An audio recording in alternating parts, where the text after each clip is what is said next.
Баршаңызға сәлем. Бүгін мен сіздерге өте дәмді болып шығатын ажурный блинчики рецебін ұсынамын. Ол өте дәмді болып шығады. Менің арнама тіркеліп, лайк басуды ұмытпаңыз. Менің арнамда әлі де тәтті дәмді рецептер шығатын болады. Бұл блинчикті венчикпен де жасауға болады. Видеоны соңына дейін қараңыздар. Ал ендеше бастайық. Жұмыртқамыз бен қантымызды салып, жақсылап араластырамыз.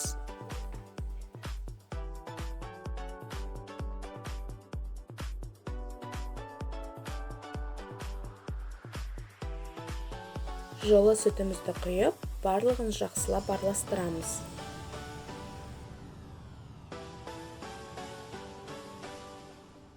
Елеуіштен өткізілген ұнымызды біртіндеп саламыз.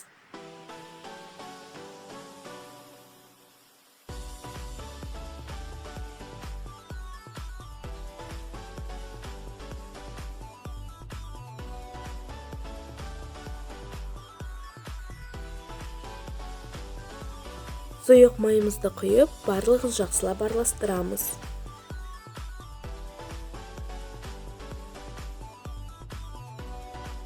Қайнаған суымызға ас соданы салып, араластырып, қамырымызға құйып жібереміз.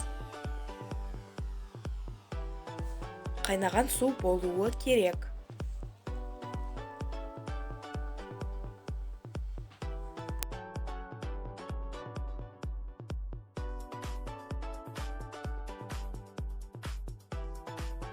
Табамызды жарты отты қыздырып, майлап, қамырымызды құямыз.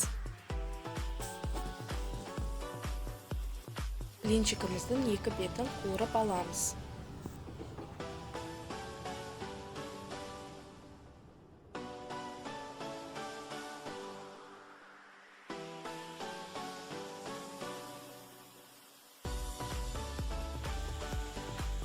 Міне біздің ажурный блинчиктеріміз дайын. Олар өте дәмді болып шығады. Міндетті түрде жасап көріңіздер деп кеңес беремін. Менімен болғандарыңызға рахмет. Сәтті!